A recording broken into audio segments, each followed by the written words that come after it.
Hi friends, welcome to KBC சமையல். இன்றைக்கி நம்ம ரொம்ப சூப்பராக கோதுமை ரவை வச்சு ஒரு சூப்பரான பீஃப் பிரியாணி செய்ய போகிறோம். செம்ம டேஸ்ட்டாக இருக்கும். வாங்க எப்படி செய்யுதுன்னு பார்த்துடலாம். வீடியோக்குள்ளே போகிறதுக்கு முன்னாடி நம்ம சேனலை ஃபஸ்ட் டைம் நீங்கள் பார்க்குறீங்க, சப்ஸ்கிரைப் பண்ணிக்கோங்க. பக்கத்தில் இருக்கிற பெல் ஐக்கானை கிளிக் பண்ணி அதில் ஆல் ஆப்ஷனும் சேவ் பண்ணி வச்சுக்கோங்க. அப்போ தான் நான் போடக்கூடிய ஒவ்வொரு வீடியோஸும் நோட்டிஃபிகேஷனாக வரும். சப்ஸ்கிரைப் பண்ண பார்க்குற புது வியூவர்ஸும் மறக்காமல் சப்ஸ்கிரைப் பண்ணி சப்போர்ட் பண்ணுங்கள். வாங்க வீடியோக்குள்ளே போகலாம். இப்போ அடுப்பில் ஒரு குக்கர் வச்சுக்கலாம். இதில் 2 ஸ்பூன் நெய் சேர்த்துப்போம். இப்போ நெய் நல்லா மெல்ட் ஆகிடுச்சு. இது கூட 2 ஸ்பூன் அளவுக்கு எண்ணெய் சேர்த்துக்கலாம். இப்போ எண்ணெயும் சேர்த்தாச்சு. இப்போ நெய்யும் நல்லா சூடாகி வரட்டும். நெய்யும் சூடாகிடுச்சு. இப்போ இதில் கொஞ்சமாக ஜாதி பத்திரி சேர்த்துப்போம். கொஞ்சமாக கல்பாசி, 2 ஏலக்காய், ஒரு 2 துண்டு பட்டை சேர்த்துப்போம். ஒரு சின்ன துண்டு அன்னாசிப்பூ, 2 கிராம்பு எல்லாத்தையும் சேர்த்துப்போம். ஸ்டவ் லோ ஃப்ளேமில் வச்சு நல்லா வதக்கி விட்டுருவோம். நல்லா பொரிஞ்சு வரட்டும். இந்த அளவுக்கு பொரிஞ்சு வந்ததுக்கப்புறம் ஒரு 2 வெங்காயத்தை இந்த மாதிரி நீளமாக கட் பண்ணி வச்சுருக்கிறேன், அதை சேர்த்துப்போம். இப்போ அதையும் சேர்த்து நல்லா வதக்கி விட்டுடுவோம். வெங்காயம் நல்லா கண்ணாடி பதம் வர அளவுக்கு வதக்கி விட்டுக்கலாம். இப்போ வெங்காயம் கண்ணாடி பதம் வர அளவுக்கு வதங்கிடுச்சு. இதில் ஒரு பிரியாணி இலை சேர்த்துப்போம். கொஞ்சமாக ரம்ப இலை சேர்த்துக்கலாம். நம்ம ரொம்ப சேர்க்கும்போது நல்ல வாசமாக இருக்கும். இப்போ அதையும் சேர்த்து நல்லா வதக்கி விட்டுருவோம். இப்போ நல்லா வதங்கியாச்சு. ரம்பையில் நல்லா வாசம் வர ஆரம்பிச்சிருச்சு. இது கூட ஒரு 3 பச்சை மிளகாவை கீரி வச்சுருக்கிறேன், அதை சேர்த்துப்போம். நம்ம வத்தத்தில் வேறு சேர்க்க வேண்டியது இருக்கிறனால உங்கள் காரத்துக்கு தகுந்த மாதிரி பார்த்து சேர்த்துக்கோங்க. இப்போ அதையும் சேர்த்துட்டு நல்லா வதக்கி விட்டுடுவோம். வெந்தளவுக்கு நல்லா வதக்கியாச்சு. இது கூட ஒரு 2 ஸ்பூன் அளவுக்கு இஞ்சி பூண்டு பேஸ்ட் சேர்த்துப்போம்.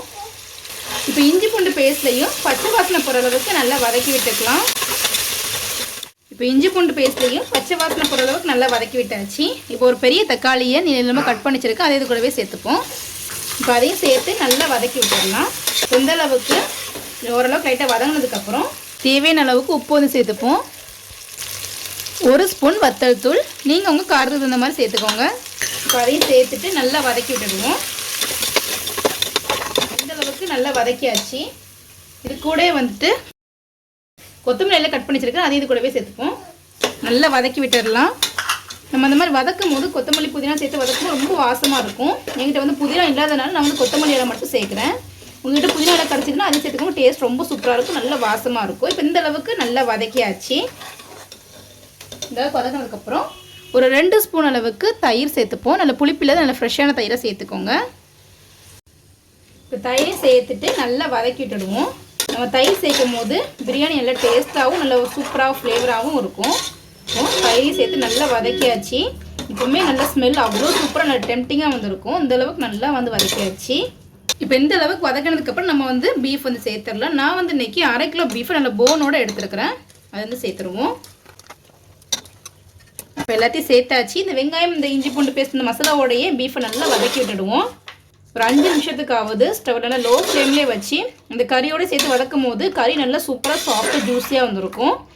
அது கறி உள்ள வரைக்கும் உப்பு உரப்பு எல்லாமே பிடிச்சி டேஸ்ட் ரொம்ப சூப்பராக இருக்கும். இந்த அளவுக்கு நல்லா வதக்கி விட்டாச்சு. இப்போ ஸ்டவ் நல்லா லோ ஃப்ளேமில் வச்சுட்டு குக்கருக்கு விசில் போடாமல் மூடி வச்சுருவோம். ஒரு 5 நிமிஷம் அப்படியே இருக்கட்டும். கறியில் நல்லா தண்ணி ஊறி வரட்டும். 5 நிமிஷம் ஆயிருக்கு. ஓப்பன் பண்ணி பார்க்கலாம். பாருங்கள், நல்லா தெரியும், நல்லா தண்ணி ஊறி வந்திருக்கு. நல்லா ஒரு தடவை மிக்ஸ் பண்ணிக்கலாம். நம்ம அந்த மாதிரி சேர்ந்து வெங்காய தக்காளி எல்லாத்தையோடைய பீஃப் நல்லா வதக்கிக்கும் போது பீஃபில் நல்லா தண்ணி ஊறி வரும். டேஸ்ட் ரொம்ப சூப்பராக இருக்கும். இந்த அளவுக்கு நல்லா மிக்ஸ் பண்ணியாச்சு. இப்போ நம்ம அளவு தண்ணி சேர்த்துக்கலாம். நான் இந்த ஒரு சின்ன கிளாஸுக்கு 1.5 கிளாஸ் கோதுமை ரவை எடுத்துருக்கிறேன். அதுக்கு 3 கிளாஸ் அளவுக்கு தண்ணி சேர்த்துக்கலாம். 3 கிளாஸ் தண்ணி சேர்த்துட்டேன். இப்போ நல்லா மிக்ஸ் பண்ணி விட்டுட்டு உப்பு காரம்லாம் செக் பண்ணி பார்த்துப்போம். கம்மியாக இருந்துச்சுன்னா இந்த ஸ்டேஜில் சேர்த்துடலாம். உப்பு கொஞ்சம் கம்மியாக இருக்குது, உப்பு மட்டும் கொஞ்சம் சேர்த்துக்கலாம். காரம் கரெக்டாக இருக்குது. நீங்கள் எப்போதுமே செக் பண்ணி பார்த்துட்டு 2வது சேர்த்துக்கோங்க. நல்லா மிக்ஸ் பண்ணி விட்டுருவோம். நல்லா மிக்ஸ் பண்ணி விட்டாச்சு. இப்போ ஸ்டவ் நல்லா ஹை ஃப்ளேமில் வச்சு குக்கர் மூடிடலாம். ஒரு 7 விசில் போட்டு எடுத்துப்போம். 7 விசில் வந்துருச்சு. திறந்து பார்க்கலாம். இப்போ கறி நல்லா வெந்துட்டு போதும். நல்லா மிக்ஸ் பண்ணி விட்டுப்போம். இப்போ நான் கோதுமை ரவை எடுத்து வச்சுருக்கிறேன். இப்போ அதை சேர்த்துடலாம். இப்போ நல்லா மிக்ஸ் பண்ணி விட்டுடுவோம். நல்லா மிக்ஸ் பண்ணியாச்சு. இது கூட கொஞ்சமாக முந்திரி பருப்பு சேர்த்துக்கலாம். முந்திரி பருப்பு சேர்க்கும் போது டேஸ்ட் ரொம்ப சூப்பராக வந்துருக்கும். அதையும் சேர்த்துட்டு மிக்ஸ் பண்ணிடுவோம். இப்போ குக்கரை மூடிடலாம். இப்போ மூடிட்டு ஒரு விசில் போட்டு எடுத்துப்போம். இப்போ ஒரு விசில் வந்துடுச்சு, திறந்து பார்க்கலாம். பாருங்க, ரொம்ப சூப்பராக ரெடி ஆகிடுச்சு. இப்போ நம்ம சுட சுட சர்வ் பண்ணிடலாம். இப்போ நம்மளுடைய கோதுமை ரவை பிரியாணி ரெடி ஆகிடுச்சு. ரொம்ப டேஸ்ட்டாக இருக்கும். நீங்கள் வீட்டில் கோதுமை ரவை வாங்கினு கண்டிப்பாக நம்ம பிரியாணி ட்ரை பண்ணி பாருங்கள். அவ்வளோ சூப்பராக இருக்கும். நீங்கள் வீட்டில் ட்ரை பண்ணி பார்த்துட்டு எப்படி சொல்லி கமெண்ட் பண்ணுங்கள். இந்த வீடியோ உங்களுக்கு பிடிச்சிருக்குன்னு நினைக்கிறேன். பிடிச்சிருந்தா லைக் பண்ணிக்கோங்க. உங்கள் ஃப்ரெண்ட்ஸ் அண்ட் ஃபேமிலிஸ்க்கும் ஷேர் பண்ணுங்கள். இது போல் நிறைய வீடியோஸ் பார்க்கணும். மறக்காம சேனலுக்கு சப்ஸ்கிரைப் பண்ணிக்கோங்க.